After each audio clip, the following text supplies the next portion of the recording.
Ever wondered how some people seem to absorb knowledge effortlessly while others struggle to keep up?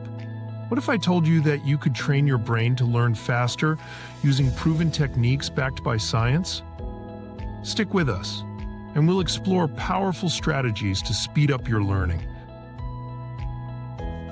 Hi everyone, welcome back to Next Level Insight. Today we're talking about something that can radically transform your academic, professional, and personal growth: the art of learning faster. It's not just about working harder, it's about learning smarter. Whether you're prepping for exams, picking up a new hobby, or advancing in your career, these strategies will help you maximize your learning potential. Our brains are incredibly powerful machines. The concept of neuroplasticity tells us that our brains are constantly rewiring themselves to adapt and learn new things. Every time you practice a skill or study a new topic, your brain forms new neural connections. By using effective strategies, you can train your brain to be faster and more efficient at absorbing information. So let's dive into some science-backed methods that can help you learn anything faster. Now, let's explore 4 key strategies that will boost your learning efficiency. Each one has been validated by research in cognitive science. So let's dive into the details. First up, the Feynman technique. Named after physicist Richard Feynman, this strategy revolves around simplifying complex ideas. Feynman believed that the best way to learn something is to teach it.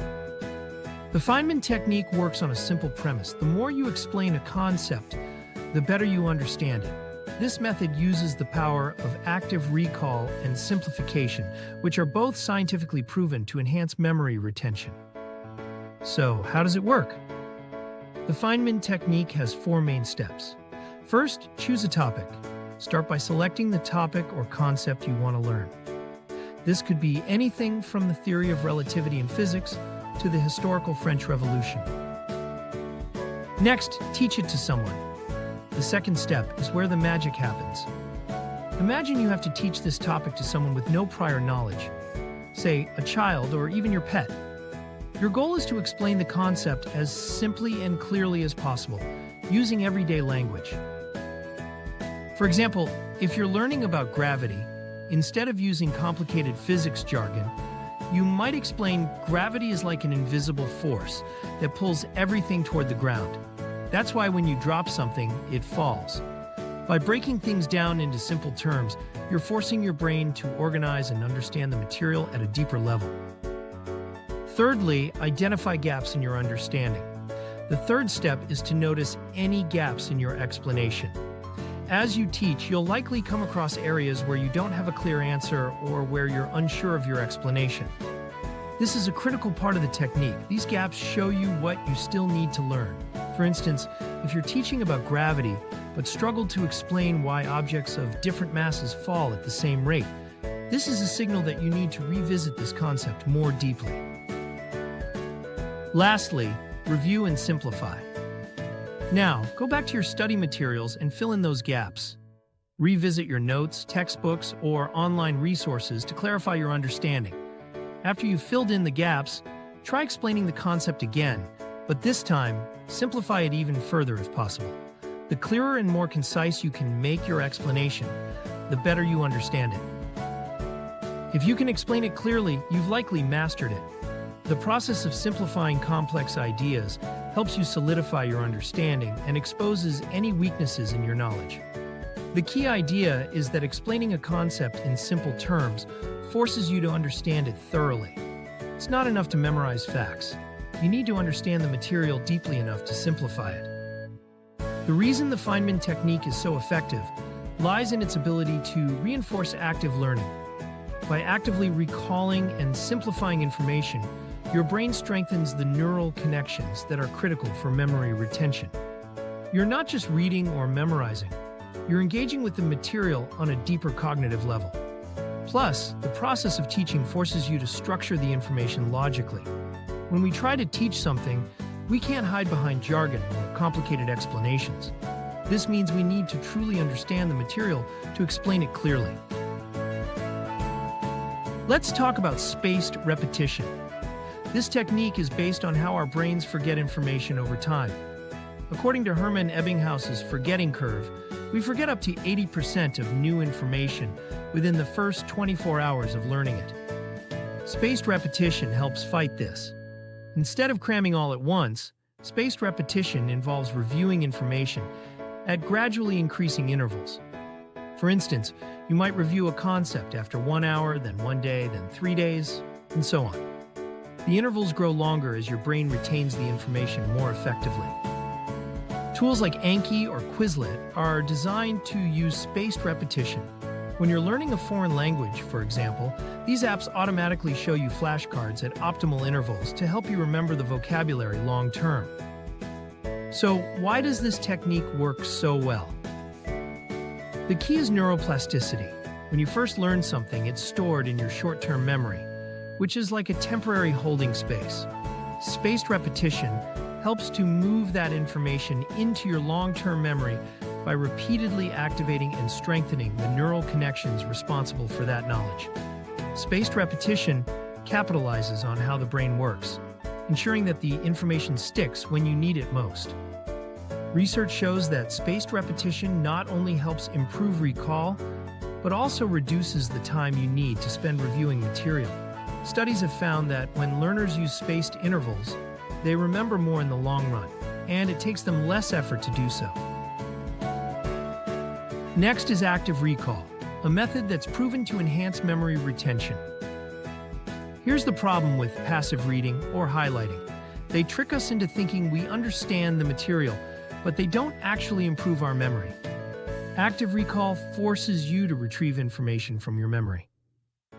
After reading a section of your textbook, close the book and test yourself.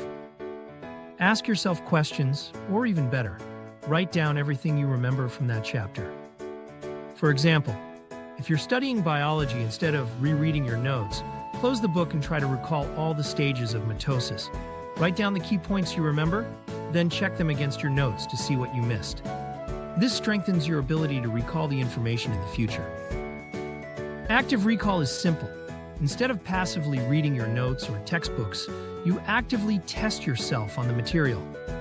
For example, after reading a chapter, close the book and try to recall everything you just learned. This active process of retrieving information helps strengthen neural connections and improves long-term memory. Think of it like this. When you actively engage with the material by trying to recall it from memory, you're forcing your brain to work harder, making the learning process more efficient and durable. It is like building a muscle. You test yourself regularly and let the interval between reviews grow as you get stronger at recalling the material. Active recall makes your brain work harder, and that effort is what leads to better memory consolidation. When this is done with consistency, spaced repetition and active recall will help you remember more and require less effort over time. The next learning is as simple as it sounds. Focus on one task. Now, let's address multitasking. While multitasking may seem like a way to increase productivity, it can actually slow you down, decrease the quality of your work, and impair your learning. Focusing on one task at a time allows your brain to function at its best, resulting in better retention, reduced stress, and improved overall efficiency. At the core of multitasking's inefficiency is something called the cognitive switching cost. When switching between tasks, our brains need time to refocus on the new task, which consumes cognitive resources. Studies show that switching tasks can cost as much as 40% of your productive time. For example, if you're trying to read a chapter while checking your phone, your brain is not focusing fully on either task. It has to constantly adjust between reading the material and processing the new information from your phone, texts, notifications, etc., which leads to cognitive overload and less retention of information. Hence, focus on one task at a time. A great way to stay focused is to use the Pomodoro technique. Set a timer for 25 minutes, work without interruptions, then take a 5-minute break.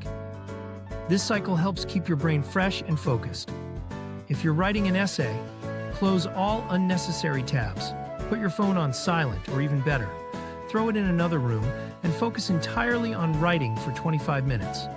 After the session, take a 5-minute break to stretch or grab a coffee. By minimizing distractions and committing to single tasking, you'll retain more information and be more productive. While multitasking may seem like a way to increase productivity, it can actually slow you down, decrease the quality of your work, and impair your learning. Focusing on one task at a time allows your brain to function at its best, resulting in better retention, reduced stress, and improved overall efficiency. Great, you've got the strategies. Now, let's talk about how to put them into practice. Tip 1. Schedule regular study times. Consistency is key. Set aside specific times each day to study or practice a skill. By making learning a daily habit, your brain will adapt and get better at absorbing information over time. Tools like Google Calendar or study apps can help you stick to your schedule and improve focus over time, leading to more efficient learning. Tip 2. Create the right environment. Distractions are the enemy of focus. Choose a quiet study spot, free from interruptions, which helps the brain concentrate better. Turn off your phone or put it in Do Not Disturb mode. Studies show that even the mere presence of a phone can distract you, so put it away. Tip 3. Stay curious. Maintaining curiosity is a powerful driver of deeper learning. When you approach your studies with genuine interest, your brain releases dopamine, which increases engagement and retention. Curiosity encourages active learning, prompting you to ask questions, seek out real-life applications, and challenge yourself with more complex material. By staying curious, you make learning more enjoyable and effective, as it shifts from being a task to a continuous exploration of new ideas and concepts. Let's quickly recap the key strategies for learning faster. 1. Use the Feynman technique to simplify and teach concepts. 2. Leverage spaced repetition to retain information over time. 3. Use active recall to test yourself and solidify your knowledge. 4. Focus on one task at a time to maximize concentration. Now, it's time to take action. Try out these techniques and watch your learning speed soar. Remember, keep growing, keep learning. If you found this video helpful, don't forget to like, comment, and subscribe for more productivity tips. And let me know in the comments, what are your secrets to focus and learn faster than others? I'd love to hear from you. See ya.